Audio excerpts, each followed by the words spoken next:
on WDAM 7 Sunrise. There's lots of 4th of July events happening this weekend in the Pine Belt, how you can participate in them coming up. Also, what should parents know about protecting kids younger than 12 from COVID-19? We'll tell you just ahead. And the Mississippi State baseball team has won its first College World Series. We have reactions from fans now on WDAM 7 Sunrise. We're proud to always be on your side. Good morning, Pine Belt. This is WDAM 7 Sunrise. Hello and good morning. It's Thursday, July 1st, a brand new month. Let's get things started with Patrick this morning and check on the forecast. Patrick, are we expecting more rain today? Well, Vanessa, we could be seeing some more rain indeed this afternoon. And just like we've seen over the past several days, it's going to be those pop-up showers and thunderstorms that we're so used to here in the summertime being the main threat. So it's not going to be a washout, but you will need to keep an eye to the sky. Currently nothing going on out there at the moment. We got partly cloudy skies out at the campus of USM. The Mississippi Power Sky Cam showing 71 degrees out there this morning. Winds are calm and we are looking quiet this morning, not only in Hattiesburg, but all around the region. Everybody into the low 70s. Laurel's at 72, Petals at 71. It's 70 in Columbia, 72 in Waynesboro, and 72 in Raleigh. We're quiet now, but as we go into the afternoon, we're going to be warming up to a high of 90 degrees. And again, more pop-up showers are in the forecast for today. We're going to talk about that, plus look ahead to your 4th of July forecast, plus talk about the tropics, and I'm going to give you a hint. Let it go. That's all I'm going to say. We'll talk more about that coming up in just a few. Thanks, Patrick. First on Sunrise, Mississippi State is bringing home the College World Series trophy. The Bulldogs took down Vanderbilt 9-0 in Game 3 last night. This is the first national championship in the school's history. Here are some of the sights and sounds coming from Bulldog fans after the win. What does it mean?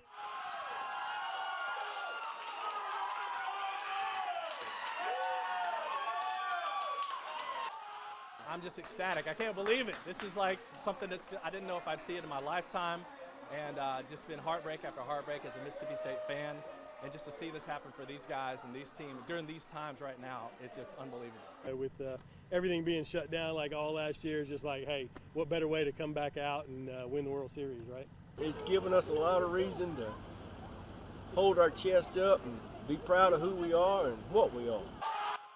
Not only has this Bulldogs team brought joy and excitement to fans, but it's also brought a revenue boost to local businesses. Throughout this entire postseason, a large number of fans have been pouring into restaurants to watch the games and shopping at local stores to buy merchandise. Well, news around the state now, it's a day of firsts as several new laws are set to go in effect throughout Mississippi today since the new fiscal year begins. Here's a preview of some of the notable new laws. The first of many is the delivery of liquor, beer, and wine. Buyers will have to prove that they are at least 21, and delivery people will have to be at least that old. Deliveries cannot be made to any person who appears intoxicated. Deliveries also cannot be made to dry counties or cities. The bill specifies that alcohol may only be delivered within 30 miles of the store selling it.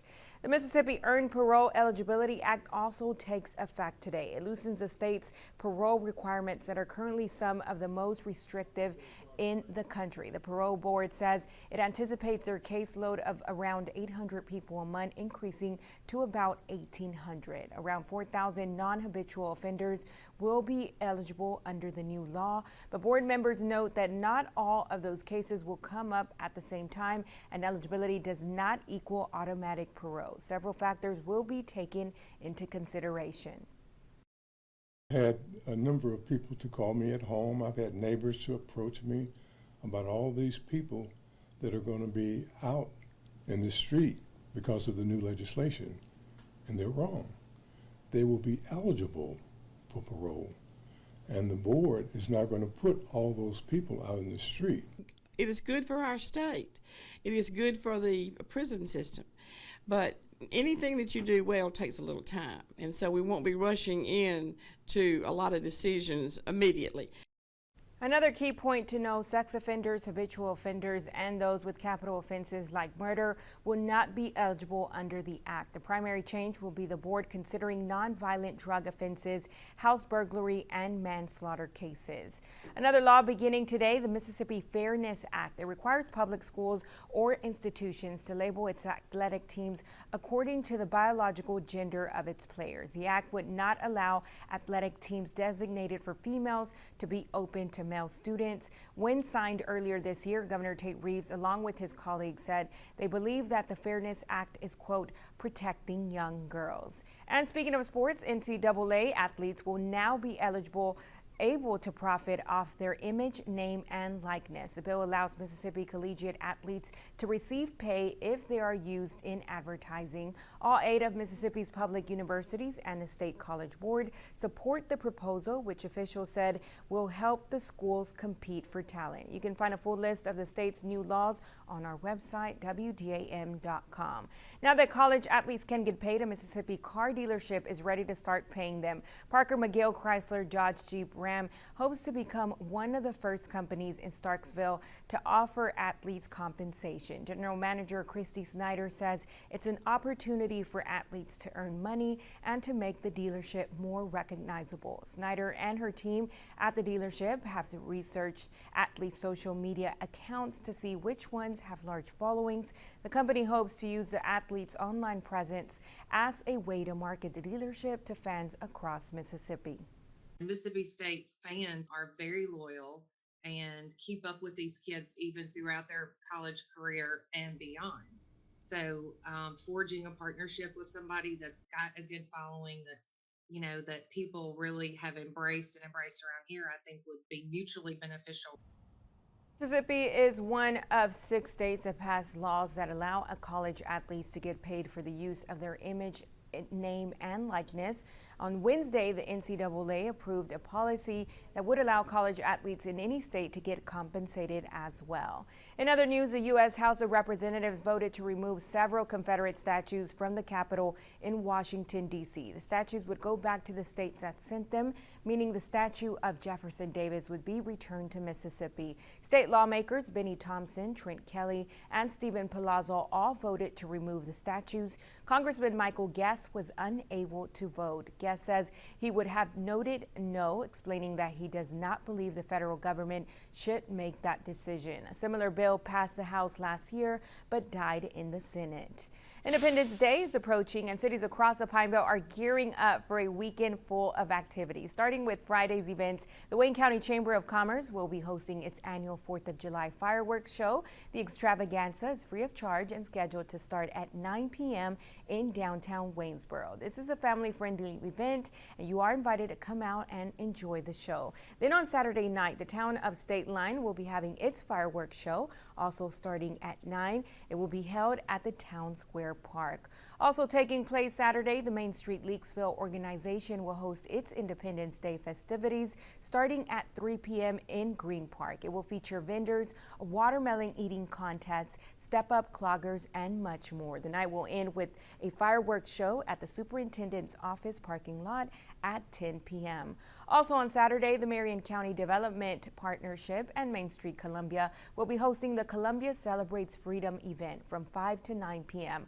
A cruise in car show featuring more than 150 classic cars will be on display, along with shopping and live music. The fireworks show will happen at the river area starting at 9. You can find a full list of events happening in the Pine Belt for the 4th of July weekend on her website, WDAM.com, or by downloading our free WDAM 7 News app. National news now, federal firefighters are getting a pay raise. They'll now be making at least $15 an hour. President Joe Biden says he was surprised and angry to learn those firefighters currently make $13 an hour. A senior administration official says the White House will work with Congress to make the pay increase permanent. The news came ahead of a meeting between the president, governors, cabinet members, and business leaders to discuss how the nation can better prepare for wildfires. The House has voted to establish a select committee to investigate the January 6th attack on the U.S. Capitol. The 222 to 190 vote was almost entirely along partisan lines. Every Democrat and only 2 Republicans voted to create the committee. The Select House Committee will include 13 members. 8 will be directly appointed by Democratic Speaker Nancy Pelosi. Pelosi will also appoint the committee's chair, who will oversee subpoena power to compel testimony. Now, an update on a Delta COVID-19 variant. Experts say it will likely become the dominant strain in the U.S. in the next few weeks. It's also already been detected in all 50 states and Washington, D.C. As the vaccination plea continues, what about kids? There's no approved vaccine yet for children younger than 12. Health experts say it depends on a few things, and there are a few questions parents should be asking themselves. Is there a lot of virus spreading in your community? Are vaccination rates high or low in your community? And then it depends a bit on your exposure as well. Are you in a job, for example, or work setting where you're exposed to a lot of people who are unvaccinated and who may be carrying the virus and who are unmasked? Experts say if kids are old enough to wear a mask, they should wear one indoors. As for when there could be an approved vaccine for kids younger than 12, it could be by the end of the year, fall at the earliest. Time right now is 5:11. Still ahead on Sunrise. The northwestern part of the country is under an extreme heat wave, and it's starting to take a toll on the wildlife there. After the break, we'll tell you about a mass bird death in Seattle that is in result of the weather. And this morning here across the Pine Belt, we're pretty quiet. A live look at the first weather app. Not showing any rain out there, but we could see some pop-up showers later this afternoon. We'll take a full look at your forecast on the other side.